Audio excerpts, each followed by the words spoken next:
Hi, everyone, and welcome to our next episode of the Innovators Behind Disruption. My name is Raj Lala. I'm the CEO of Evolve ETFs, and I'm joined by a very special guest today named Shawn Kanungo. Shawn, thanks for being part of this. Well, listen, I'm really excited to be part of this. I'm a big fan of the podcast, of the YouTube channel, and by the way, if you've gotten this far past the introduction, subscribe to this on YouTube or on iTunes. Follow it on Spotify. It would help. We need this podcast to go #1 in the business section. Raj, come on. I'm with you. I'm with you, Shawn. We're on the same page. So why don't you start by telling us a little bit about yourself? Absolutely. So I live in Edmonton, Alberta, Canada. I got 2 little kids. I spent my entire career in strategy innovation, spent 12 years at Deloitte, helping and leading a lot of their innovation initiatives across Western Canada and beyond. Left Deloitte about 3-4 years ago to start my own firm where we advise organizations on innovation, disruptive innovation, and also dipping my toes in the arena and actually trying to grow some companies in the space as well. So, I'm on the ground floor on what's happening in the disruption space, which is interesting because you're actively looking at some of the companies that are the disruptors or the disruptive technologies and thinking about it from a thematic perspective, while I am trying to help organizations sort of avoid disruption or navigate disruption or embrace disruption. So, it's 2 sides of the coin. So that dovetails into a good first section of discussion. When you are talking to organizations, are you finding that they are embracing disruptive tech or disruptive innovation? Or are you finding that it's something that's a little bit scary for them and it requires a lot of coaching? Yeah, I mean, I'm sure we deal with the same challenges as you try to convince and persuade people about new ways of doing things. I mean, it's just part of our human nature, right? We don't like change. We don't like when new things come out and change how we work, how we operate, and so it's always a struggle. And I think as innovators, our job is not to really convince them that this is the path, but really persuade them, show them, not tell them, or help them experiment, help them dip their toes into certain types of technologies. It's always a fight because when it comes to disruptive technology and disruptive innovation, as you know, everything sounds like a joke. Everything is they dismiss everything. Like cloud computing, what are you talking about? Blockchain, Bitcoin, like space. I mean, it all sounds like a joke until really the joke is on us. And so that's what I believe in. But, I'm going to throw it back to you on this because, you're actively trying to get people to think about disruptive technology. Your themes are really around this. How do you do this as well? Yeah, it's a great point, and it does require a change in overall behavior. But when you think about disruptive technologies or disruptive innovations, and I tend to use those terms interchangeably, but I'll try and stick with disruptive innovation. We've had so many different events in our lives that have taken place that at the beginning, the early adopters are the ones that are the winners. At the beginning, everyone criticizes or is a naysayer. I mean, you go back to thinking about like the horse and buggy in the early 1900s, and then Ford comes out with the first vehicle, and people say nobody's ever going to use a car. Why wouldn't you want to stick to your horse and buggy?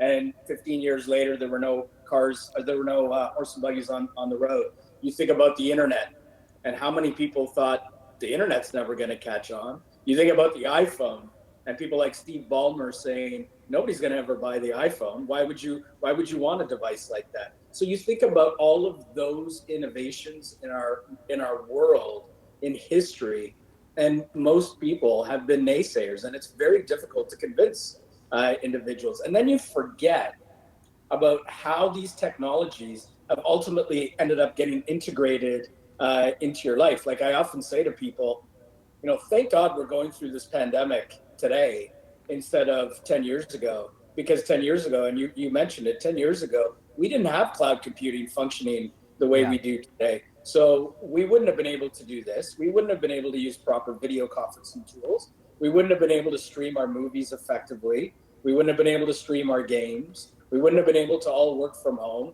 and download software and so on. This is all cloud-based technology. So without it, we would have been going through this pandemic in a much more isolated environment. So I think people are starting to embrace it a little bit more. I can tell you, in my world, talking to investment advisors, this year alone, I've had more conversations about the integration of disruptive investing into their portfolios than the previous 4 years combined. So we Yeah. are seeing definitely further embrace. We are seeing people starting to get away from the thought of, robotics is so far-fetched, it's never going to catch on, to seeing them in the hospital now and realizing that they're going to get integrated into our daily lives. So I Yeah. like to see that. I love to talk about it. Like Well, you, it's such a fascinating topic. Well, you know what? I have to applaud you because I think what you guys have done with your themes, I would actually broadly term it, describe it as a lot of your products actually are electricity. So to me, Yeah. like cybersecurity is electricity, cloud is electricity. Ethereum, Ether, blockchain is electricity, meaning this is the backbone of how organizations will operate in the future. It's like you can't bet against electricity. It is unstoppable. And so I think, there are some stuff that are on the entertainment or media side, whether it's esports and whatnot, but really you're actually investing, these products are around like the backbone, the foundation of a new generation of organizations. So that's why I think it's brilliant. So talk to me about when you're going out there and talk, because you do something, even though we're on the same page as it relates to disruptive innovation, your process is very different than my process. My process is about bringing product to marketplace. Your process is about educating people and embracing people, and having them embrace disruptive innovation within their respective businesses. So walk me through your process as it relates to that. Yeah, I think it is very different because I think you have to be sort of on the pulse of like what are those disruptive companies that are out there, and most people, 99% of incumbents, like they don't care about the new companies, autonomous electric shed, like they see it as a theme, but they at the end of the day they're like trying to install Zoom, right? They're trying to trying to figure that out. To me, it comes back to the idea of problems. What problems do you want to solve within your organization? How do we reframe some of those problems? How do we reinvent what we're doing just by asking different questions? And then ultimately, how do we go through a process of experimentation? How do we start with very small problems, with very small teams, with very small sprints, and see how we can move the needle ultimately to create small innovations that ultimately sort of disrupt us? I think that's the process of ultimately trying to navigate disruption or trying to disrupt yourself. It's through this process of experimentation. I believe that there is actually no playbook anymore when it comes to innovation or disruption. And this sounds crazy because I spent my entire career at an amazing global consulting firm thinking that there was a playbook of how to do strategy and innovation, and it doesn't exist. Like, the world is full of abundance, algorithms, and anomalies, and if you're looking for a playbook, it doesn't exist. The only thing that you can do is be nimble and flexible and experimental, and I don't see myself as a futurist. I can't predict what the future is going to be because it's impossible. The world is moving so quickly. But if you're just nimble and flexible, experimental, that is the DNA that you need to navigate in this entire space. And that's what we try to help organizations with. Yeah, it must be quite the endeavor to do that. It's not easy. And I think that there is still a big fear factor as it relates to automation, as it relates to embracing robotics, as it relates to embracing artificial intelligence, for example. Talk to me about that. Talk to me about where you see the growth of those areas as it relates to a lot of the companies that you're consulting for. Well, listen, I mean, going back to the comment about electricity, I think data, artificial intelligence, machine learning, robotics, I mean, this is going to be electricity for people. It's an unstoppable trend. It is, it's of course, a lot of people are afraid of it, but it's going to just evolve everyone's jobs, right? Yes, it's going to replace. Yes, it's going to make some jobs obsolete, but ultimately, it's going to evolve. Listen, we don't think twice about the people that were like switchboard operators or like the elevator doormen. Like, we don't think about them because they went on and did something else, right? Yeah. So I think in this age, it's how can we reskill, retrain people. I think that's going to become a lot more important. But I think in this age of automation, I think as human beings, like, we should be doubling down on becoming better problem solvers and being better creatives and being more imaginative and more innovative, working with diverse teams. Like, I think that's going to become like the superhero skill set as we move into this age of automation. Yeah, some jobs will be eliminated, and actually, it's going to be great. It's going to be fantastic. If you're in a job that should be eliminated, then that's great. You shouldn't be doing that. There's some things that humans shouldn't be doing, and we should be doing more creative, type work. I do want to say though, I do want to say this. I know this is going to sound blasphemous, but I believe that we have totally oversold the artificial intelligence conversation today. Like, we think that we're going to turn on a knob and like we're going to sprinkle some AI on something and magically things will appear. Like, we're not even close to being there yet. We can't even like properly like get on a like on a Zoom meeting, let alone like sprinkle AI onto something. I just think that the story has been oversold. And we're just not there yet. Obviously, there's been some amazing innovations. I mean, look at the efficiency of things like TikTok and their algorithm and how beautiful it's been. And I know you have a Tesla, and how amazing that's been. But can you just agree with me for a second that potentially the artificial intelligence story has been oversold? And I know this is sort of against a little bit of your portfolio, but listen, it's been oversold. Yeah, I actually do agree with you. And it's interesting because we get asked the question quite often about why haven't we created an artificial intelligence ETF? And I say, well, it's because, first of all of the big firms out there are integrating artificial intelligence into their businesses. For example, I would argue Google has the most advanced artificial intelligence within any. It's funny, I said Google, and of course my phone turned on. It has the most advanced artificial intelligence elements within their business. So many companies are embracing it. I agree that it's a little overhyped. I do think eventually it's going to become very important. Look, we have an automotive innovation ETF. Artificial intelligence is going to be critical for us to eventually have self-driving cars.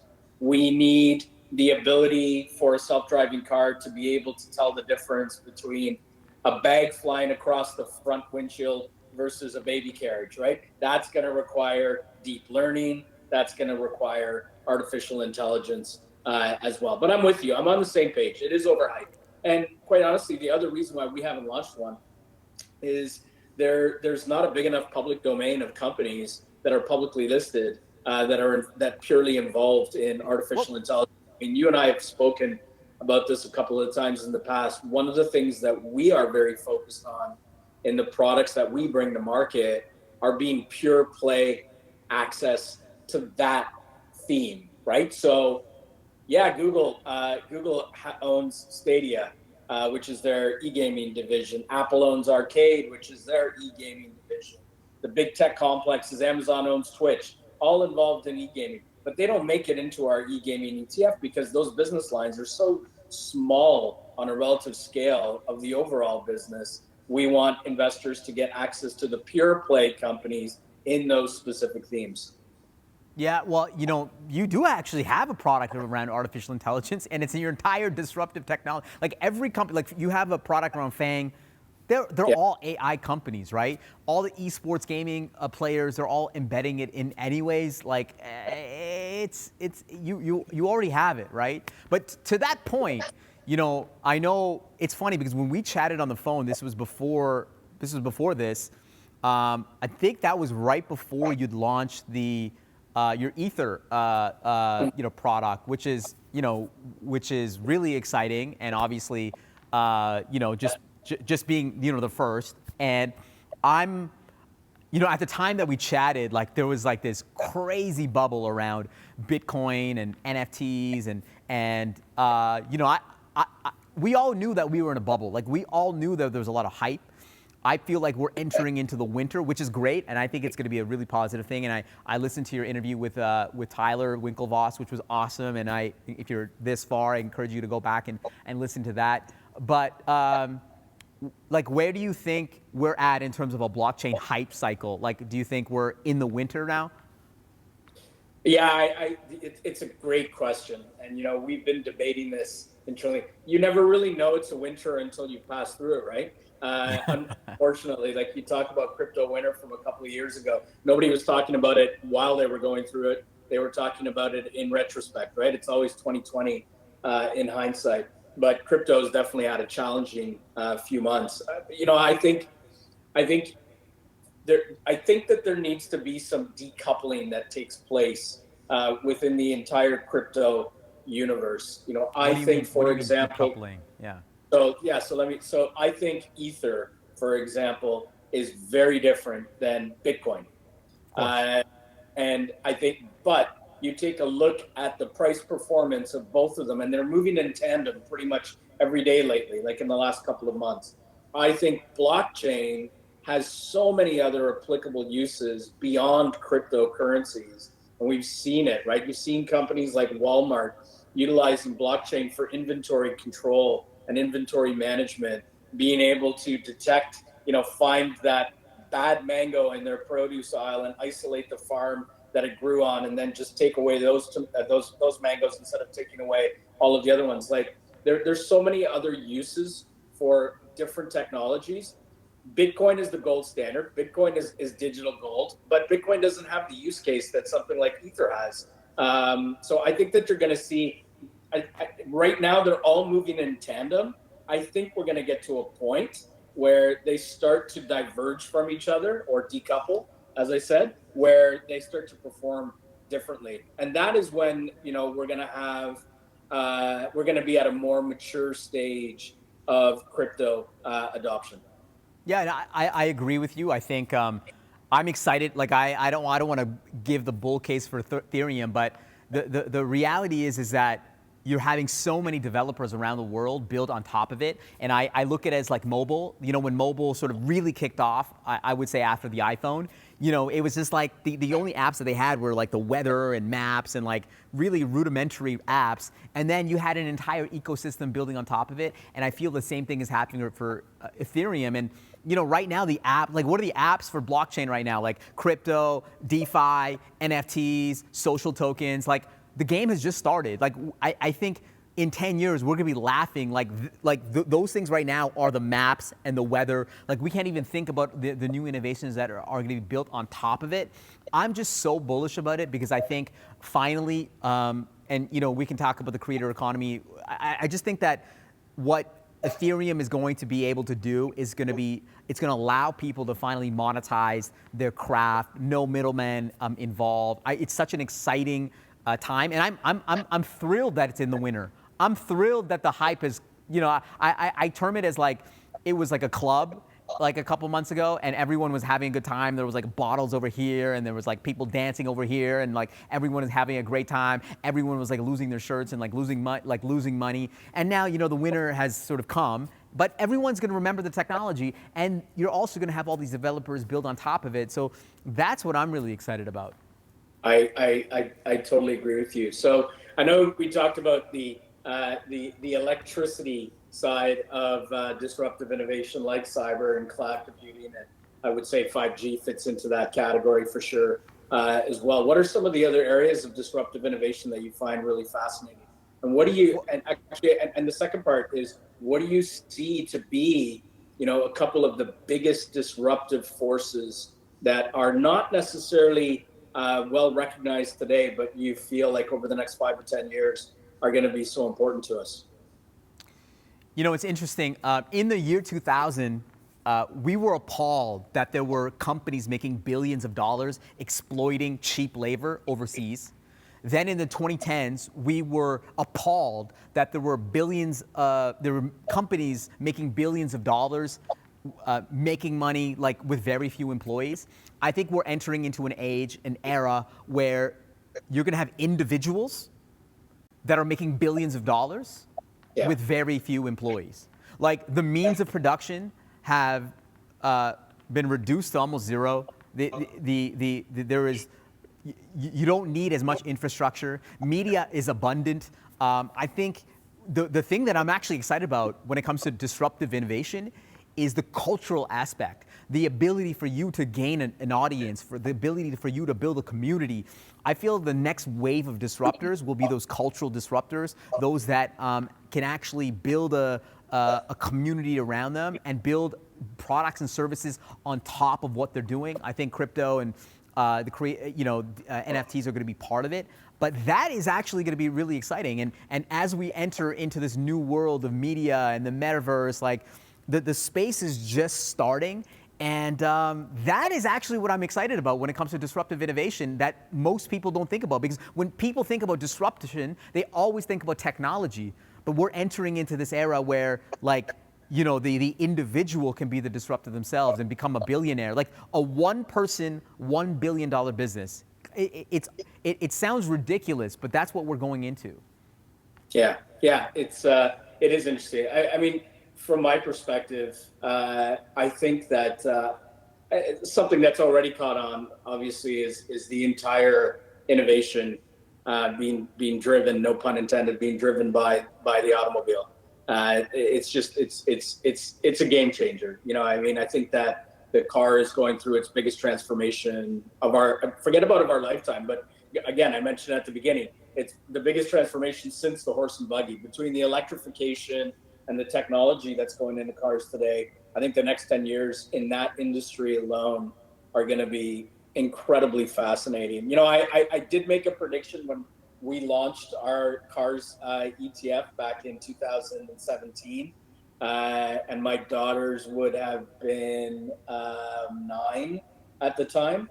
And I said, I don't think my daughters are ever going to need to drive a car because by the time they get to 16, 17, we will have fully autonomous cars on the road. I'm going to have to take that back because I don't think we're going to be there now. Now they're 13, and I don't think we're going to be there by the time they're 17. But it's coming, and that technology is going to be so relevant for us. I mean, it's going to make our lives so much easier and safer. From that, the other technology, I don't know if you want to call it, it's not technology, but it is technology driven to a degree, is I think people are not paying enough attention to biotech and genomics, for example. Yeah. Right now, like genomics is going to be a game changer for our healthcare system. There's no ifs, ands, or buts about it. And, I mean, I always say on my webinars, you don't have to look further than the COVID vaccine, right? I mean, genomics was front and center in the development and was one of the major reasons why we got a vaccine developed in 9 months instead of 12 years, which is what it typically takes. But now I think we're going to see genomics start to take on a bigger and bigger role with diabetes, heart disease, and cancer as well. And artificial intelligence is going to play a big part in that, and also in the autonomous electric shared connected vehicle. The only thing is that we need the infrastructure around it, right? You need like you need the charging stations. You need other cars connected. You need there's so many pieces that need to come into play in order for that to happen. What I'm actually most excited about is the unknown, is the fact that you talked about this being this biggest sort of moment for vehicles. I agree, like since horse and buggy, like this is the next moment. But when the vehicle was introduced, it created new industries. Like it literally created the accommodation, hoteling industry. The fact that now people can move and get, go around their country. Well, you need, places where people can stay. You need restaurants where people can eat.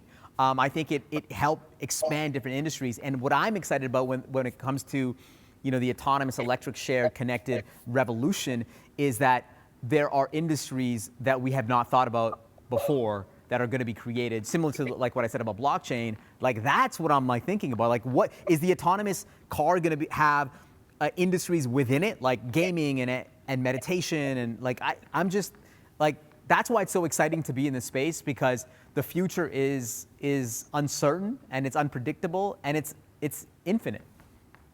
What advice would you give kids today? that are, let's say, my kids' age, 13, that in 10 years from now, I hope in 10 years, maybe sooner, that they enter the real world, the real work world. What advice would you give them today? Because it's going to be a different world in the next 10, 15, 20 years. And the important skill sets that kids need 10 years from now are going to be very different than the skill sets that I needed when I entered the workforce, unfortunately, many years ago. You know what? I mean, this is a question that I grapple with all the time because my kids are a little bit younger than yours. My kids are 4 and 2. And this is what my wife and I are thinking about all the time, like what's going to be relevant, what jobs will be relevant for them in the future. I think ultimately you can't predict what jobs will be relevant in the future. You can't predict which industries will be relevant in the future. I just talked about like the things that you're investing in or your products are around electricity. Like, do you need to be an electrician? Nah. Do you need to be an artificial intelligence data scientist? Well, maybe the code will sort of code itself. So I think ultimately the skill set for the future has to be around creativity, imagination, empathy, emotional intelligence, like being able to communicate with somebody, being able to go at a dinner and hold a conversation for 2 hours. I think these are skills that are the most important in the future as we move into the electrification, and I'm saying cyber and AI and all blockchain, like we don't have to think about that stuff. That stuff will be on. Yes, there'll be people that will make really great money being cyber professionals, and yes, there's a big gap there, and there's a big gap when it comes to AI, but that's what I think. That's what I want my kids to do, is like try a whole bunch of different things, and I'm sure the same thing with, with your children as well. Yeah, I think you completely nailed it. I'm on the exact same page as you. I teach our kids that your interpersonal skills are going to be a very rare skill set 10, 15 years from now. I would argue that they already are, and probably have become worse during the pandemic. We just hired a summer intern who's my next door neighbor at the cottage. Oh, wow. Okay. Yeah. And I love this kid. And I love this kid because when we used to invite his family over all the time for like dinner and drinks outside and things like that, this kid would have been like, I've known him now for, I don't know, 6 years. So he's now 17. So I've known him since he was 12. And every time that they would come, he would sit at the table outside with us, not on his phone.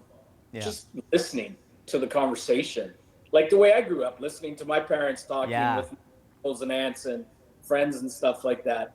And it's like such a simple thing to listen and contribute as much as you can into a conversation. But most kids that you see today, what do? They come over to people's house. Yeah, that's what they do, exactly. Right? Or their iPad the entire time. I remember early days, like 5, 6 years ago, we went to birthday parties with the kids, and these kids would all be pulling out their iPads, and they're all sitting on the couch together, and they're all on their iPads separately. And I thought, wow, there's a real problem here from a socialization perspective. So I totally agree. I want to ask you this. Yeah, sure. Is this a huge paradox then? We're both talking about disruption. We're talking about disruptive technologies. Literally, you have products with Facebook and Netflix and Google and all these things on it. And here we're trying to tell our kids, do not get obsessed with this stuff. Yet we know that,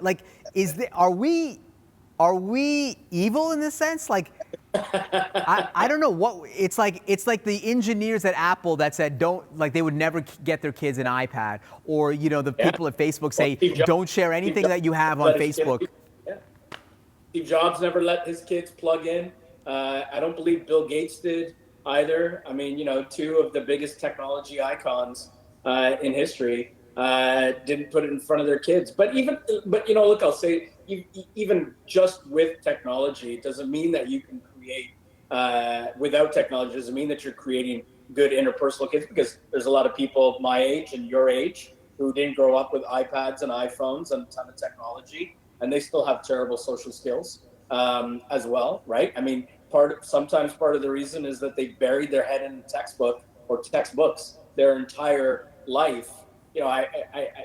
I apologize in advance to all of my doctor friends, but most doctors don't have the best interpersonal skills, right?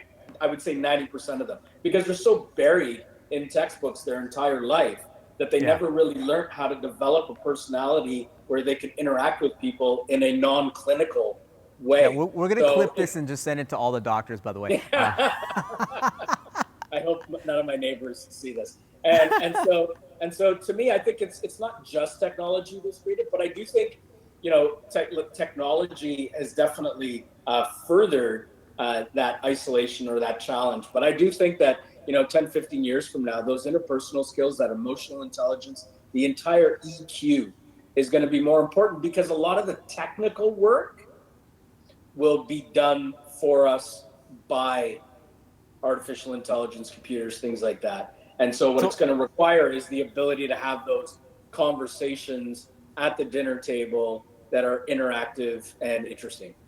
so let me ask you this. Will you have a Metaverse ETF? And you're kind of already in the Metaverse ETF with your esports and sort of gaming product. But, if I look at the kids today, they're obsessed with Roblox and Fortnite, and they literally value digital goods over, tangible goods. My niece, for example, I say, what do here's your birthday money. What do you want to spend your money on? She's like, I want to spend it on a Fortnite skin.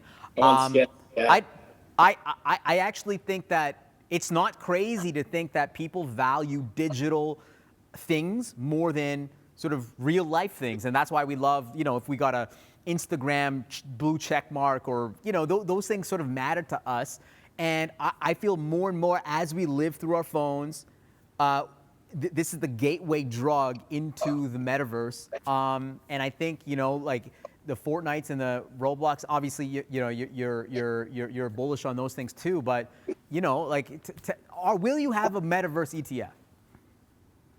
It's possible. It's not something that's on my radar right now. And for the listeners that are not fully aware of what metaverse means, as it relates to e-gaming, metaverse is effectively the marriage between e-gaming and social media. So it provides these new worlds or these new platforms. And Shawn mentioned, you've got Roblox, you've got Minecraft, you've got Fortnite, where you're in a world and you're with people and you develop friendships, and many of those friendships become long lasting. And that's like a great example of the crossing over of two major industries between e-gaming and social media. And you're seeing that more and more. And I got to be honest with you, Shawn, I don't know if it's a good thing or not yet, because I've heard both sides of that argument, right? I mean, on the positive side, I've seen through this pandemic, a lot of people actually make new, real friends, Yeah. locally and internationally, that they feel are going to be long-lasting relationships. It also limited the amount of isolation that a lot of people had during the pandemic. So I think it's very good. The flip side of it is, as somebody that before COVID wasn't spending much time in front of his screen, was spending more time at tables, having lunches and dinners and drinks with clients and other people. I really, really miss it. And those kids don't. I'll tell you a really quick story. A few friends came over for the first time a couple of weeks ago. They brought their kids, very similar age to mine, and the kids came in and they were all on their phones. And we live near a big park in Toronto, and they were all on their phones. And my kids were trying to get them to put the phones down and have some fun. We live at Hyde Park. They went to Hyde Park. They went for a long walk. They went to the zoo. There's a zoo in the park and everything else. They came back. Parents all sent me messages afterwards saying our kids had the best time that they've had in over a year, but because it forced them to get out of that old habit of social media and their gaming on their phone. So I don't know if it's a good thing. My daughters don't game. And it's not because we've told them they're not allowed to. It's just that it never really resonated with them. And I think that that's great, because I think it's been great for their overall personality uh, development as well. So I don't know if I'm answering your question, but at the end of the No, day, I I think think, it's listen, I think and human then beings, you've got the whole predator issue, right? Which is another whole issue as it relates to the metaverse, and I know many people have had to deal with issues around that too. So I don't know if it's a good thing or not. For me, no, but I can see why other people it's been very helpful for through this pandemic.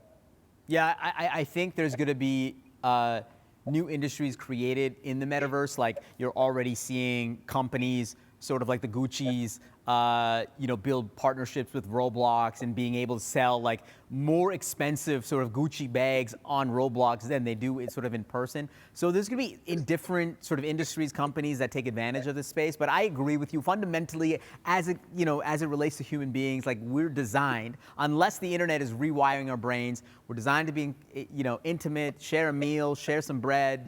That's what humans are all about. So listen, Shawn, we ran a lot longer than we were supposed to, but that's okay. It was a very interesting conversation. How do people find out more about you, the Yeah. talks that you know? You've got a big presence online, and I know that I think I was reading an article that Forbes named you the greatest. Was it the No, no, greatest? no.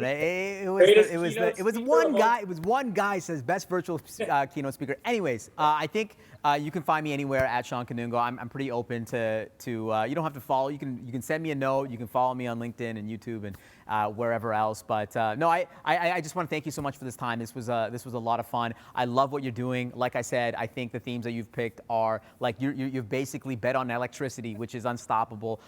You are a wealth of knowledge, and I enjoy the podcast. So yeah, it was a pleasure being on. Likewise, Shawn, you're doing a great job. And you know what? You're an example of somebody that I have befriended through this pandemic, never met face to face, and I feel like we know each other really well. So that's something positive, and someday soon, I'm sure we'll get to grab a coffee or have a beer together. Look forward to it. Can't wait. Thanks. We'll see you later.